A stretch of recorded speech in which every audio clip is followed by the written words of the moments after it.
Hello అండి, అందరికీ నమస్తే. Welcome back to our channel. మీకైతే ఒక మంచి టిప్ అయితే చెప్తానండి. కొందరు కస్టమర్ల గురించి చెప్తున్నా, అంటే ఏ ఒక్క కస్టమర్ని కూడా ఇబ్బంది పెట్టద్దు కదా, దాని గురించి అని చెప్పేసి.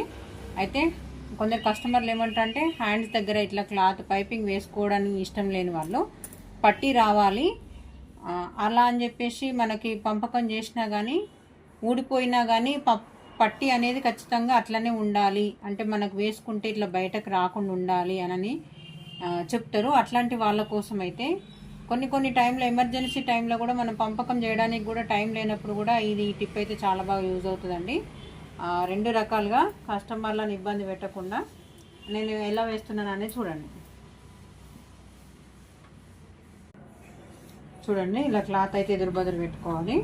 నేను ఉల్టా సైడే నేను లైనింగ్ అయితే పెట్టుకున్నానండి. దీనిలో ఏం తేడా ఏముండదండి, ఒక్క స్టిచ్ వేయడం బట్టికే ఉంటుంది. అది తెలుసుకుంటే సరిపోతుంది.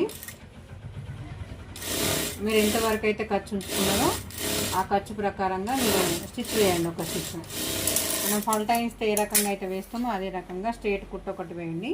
ఇప్పుడు ఈ క్లాత్ని ఇలా ఫోల్డ్ చేయండి. ఇలా ఫోల్డ్ చేసేసి ఈ కోరా సైడ్కి కొంచెం దగ్గరగా ఇలా క్లాత్ అనేది సాఫ్ట్గా ఇట్లా ఎక్కడ కూడా ముడతలు లేకుండా అనుకుంటే ఇలా సాఫ్ట్గా అనేసి ఇలా ఒక స్టిచ్ వేయండి. స్టిచ్ వేసిన తర్వాత చూడండి, దీనికి పంపకం చేసినా సరే చేయకపోయినా సరే ఒకవేళ ఎమర్జెన్సీ ఉన్నప్పుడు అయితే ఈ టిప్ అయితే చాలా బాగా యూజ్ అవుతుందండి. ఖచ్చితంగా పట్టి కావాలని కస్టమర్లు అంటారు కదా, అట్లాంటి వాళ్ళ కోసం పంపకం చేయకపోయినా బ్లౌజ్ వేసుకుంటే మాత్రం ఇక్కడ పట్టి అనేది ఏర్పడుతుంది కదా. బ్లౌజ్ వేసుకున్న తర్వాత ఈ టిప్ అయితే చాలా బాగా యూజ్ అవుతుందండి.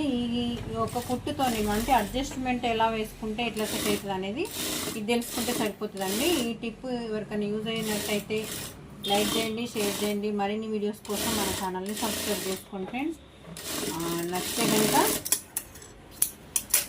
లైక్ చేయండి. Okay, thank you. చూడండి, ఎదురు బదురుగా రెండు హ్యాండ్స్ ఇలా. ఓకేనా ఫ్రెండ్స్, థ్యాంక్ యూ.